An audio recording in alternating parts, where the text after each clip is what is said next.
Megillat les Lamentations, deuxième partie. Bacho tifke balayla vedimata al lechaya en la menachem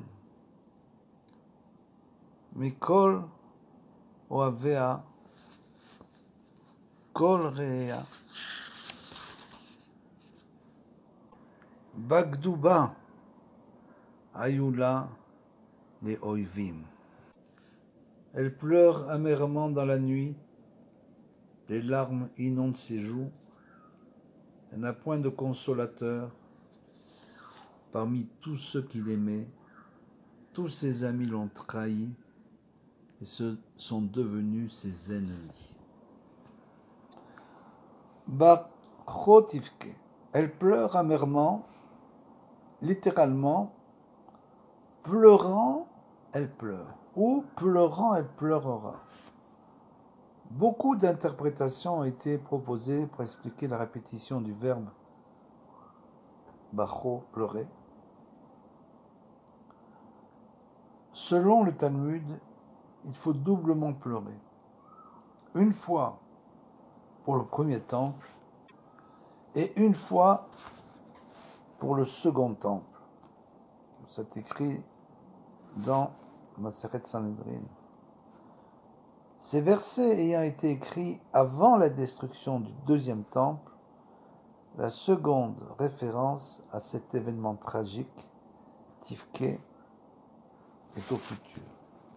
Bacho Tifke, au futur, c'est en fait l'annonce prophétique qu'il y aura lieu, lui aussi, le 9 av, la destruction du deuxième temple. Autre explication du redoutable événement tragique, bien sûr,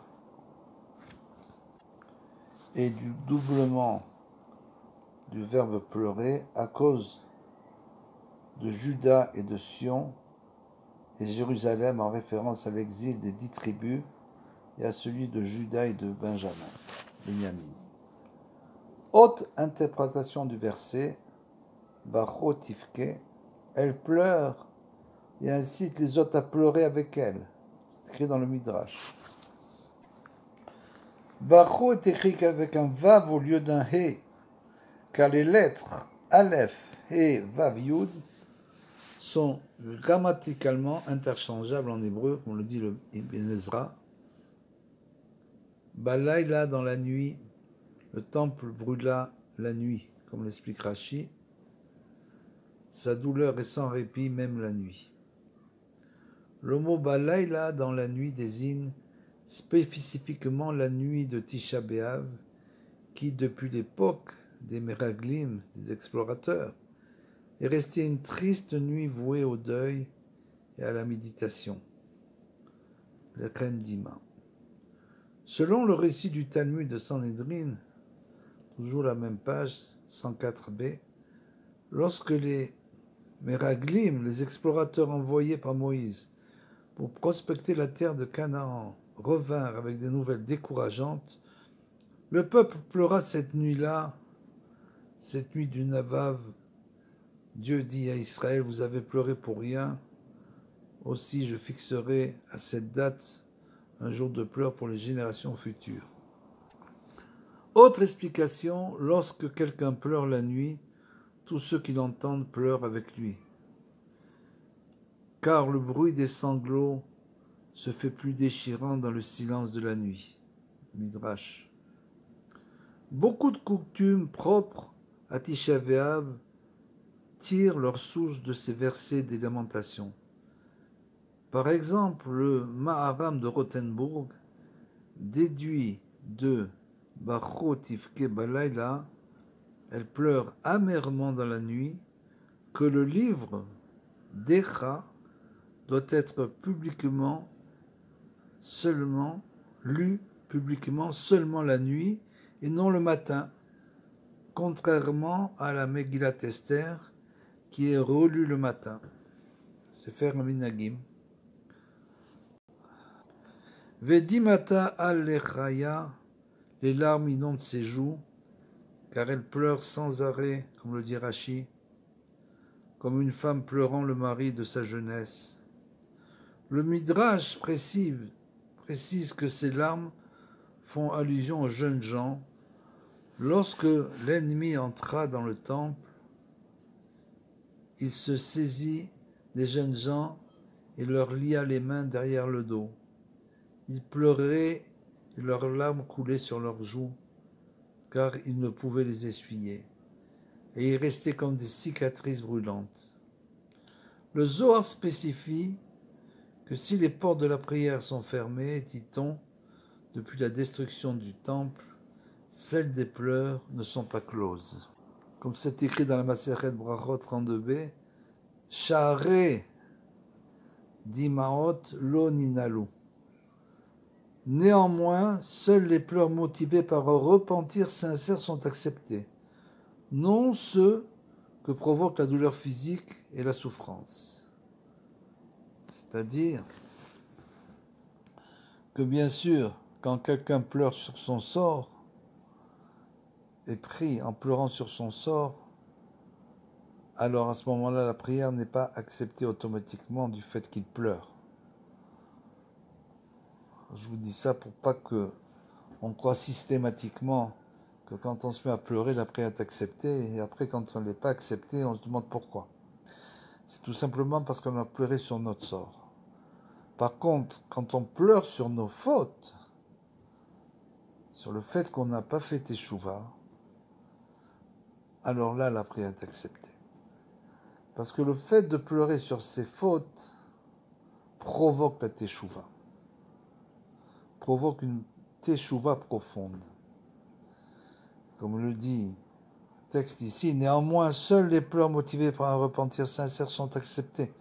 Non ceux que provoque la douleur physique et la souffrance. Ici, les larmes n'étaient pas liées au repentir.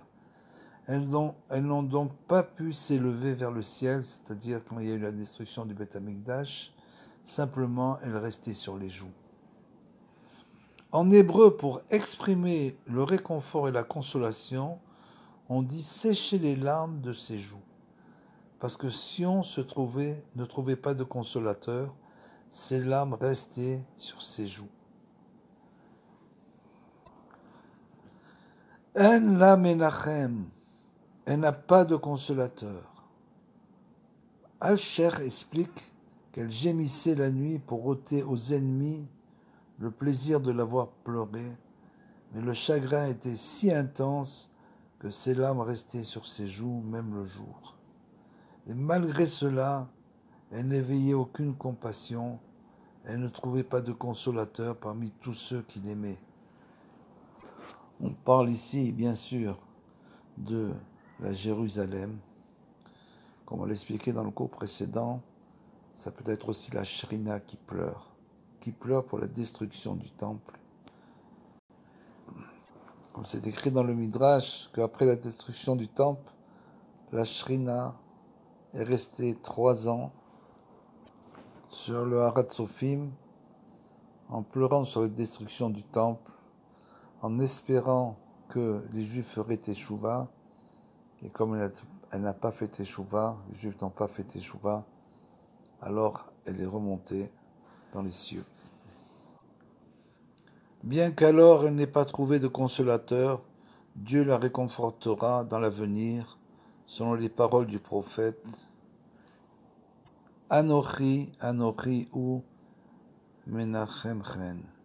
Je suis celui qui vous consolera, comme c'est écrit dans Isaïe 51, 12. Au Avea, il est écrit ce qu'il aimait. C'est bien sûr une appellation ironique des vieux voisins et prétendus alliés de la Judée, qui étaient Moab, Amnon, l'Égypte et Édom. C'est écrit dans Isaïe. Et au moment critique, bien sûr, ils abandonnèrent. On n'a strictement rien à attendre des nations qui nous viennent en aide, d'aucune aide quelle que soit. C'est seulement Hachem qui nous libère, et de temps en temps il se sert bien sûr de certaines nations pour nous aider, mais c'est toujours le bras d'Hachem. On n'a aucun espoir à attendre d'eux. Plusieurs commentateurs, comme on l'a dit, le Rav Al-Mosino, Al-Kabetz, Al-Gemaïm, interprète ce verset d'une manière un peu différente. Un la menachem, elle ne puise pas de réconfort. Personne ne vient pour la réconforter. Mikol Oavea, de tous ceux qu'il aimait, c'est-à-dire des prophètes qui étaient vraiment ses amis intimes, mais qui ne donnaient pas un discours consolant en ce temps-là, puisqu'ils ont prévenu, bien sûr les prophètes ont prévenu avant la destruction du temple, que un grand malheur allait s'abattre sur Israël, et malheureusement, nous n'avons pas fait tchouva. La fin du verset, Kol Raya Bagdoba, Ayula les Oivim, tous ses amis l'ont trahi et sont devenus ses ennemis. Kol Raya Bagdoba, tous ses amis l'ont trahi. L'amitié d'un Raï est moins solide que celle d'un Oev. Ces deux mots pour amis en hébreu.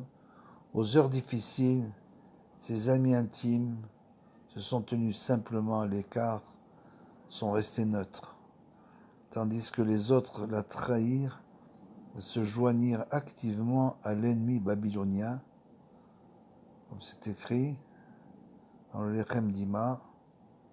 En fait, ils n'avaient jamais été amis. Ayulole Oivim, en vérité, ils étaient ses ennemis depuis le début. C'est écrit dans le Kol Yehuda. Ayula le Oivim, et sont devenus ses ennemis selon le Yalkut Shimoni. C'est une allusion aux Malachim, les archanges Michael et Gabriel, qui avaient toujours été, si l'on peut dire, les avocats d'Israël. Et au moment du Khorban, de la destruction du temple, bien sûr sur l'ordre divin, naturellement, ils se tournèrent contre Israël. Ce furent eux qui mirent le feu au temple. Fin de la deuxième partie.